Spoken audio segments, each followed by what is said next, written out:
So ఇంకా కాల్కటాలో అయితే మన వర్క్ అయితే స్టార్ట్ అయిపోయింది. సో డిఫరెంట్ మ్యానుఫ్యాక్చర్స్ మీట్ అవుదామని స్టార్ట్ అయిపోయాను. అండ్ ఇక్కడ ఏంటంటే కొంచెం డిస్టెన్స్ ఎక్కువ అనమాట. సో ర్యాపిడోస్ కూడా సరిగ్గా బుక్ అవ్వట్లేదు. సో లోకల్ బస్సే తీసుకోవాల్సి వచ్చింది. అండ్ అలా మార్కెట్లో ఎక్స్ప్లోర్ చేస్తూ ఉన్నాను.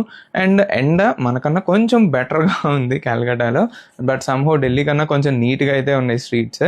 అలా తిరుగుతూ ఉంటే ఈ ఐస్ క్రీమ్ కోన్ మనకు కనిపించింది. ఎప్పుడో చిన్నప్పుడు చూసాను ఈ కోన్ అని ఒకటైతే వేసాను.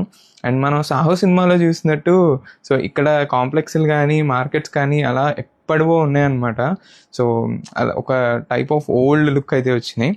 అండ్ ఇక్కడంతా మార్కెట్స్ కానీ మన ఎగ్జిస్టింగ్ సప్లయర్స్ కానీ మ్యానుఫ్యాక్చర్స్ కానీ చాలా దూరంలో ఉన్నారు. లిటరల్లీ ఎక్కడికి వెళ్ళాలన్నా 12 కిలోమీటర్స్ 15 కిలోమీటర్స్ ఆ రేంజ్లో అయితే ఉన్నాయి డిస్టెన్స్లు. ర్యాపిడో బుక్ చేయాలన్నా కానీ అసలు అవ్వట్లేదు ఆ డిస్టెన్స్కి. అండ్ పబ్లిక్ ట్రాన్స్పోర్ట్ మీదే డిపెండ్ అవ్వాల్సి వస్తుంది. అండ్ మనకి కొంచెం లాంగ్వేజ్ బ్యారియర్ ఉంది కాబట్టి మనకి ఇంకొంచెం ఎక్స్ట్రా టైం అయితే పడుతుంది. సరే ఎలాగో ఒక బస్ అయితే తీసేసుకున్నాం, మిక్స్డ్ మోడ్ ఆఫ్ ట్రాన్స్పోర్టేషన్లో వెళ్దామని. బస్ అయిపోయిన తర్వాత మెట్రోకి వెళ్ళిపోయాం.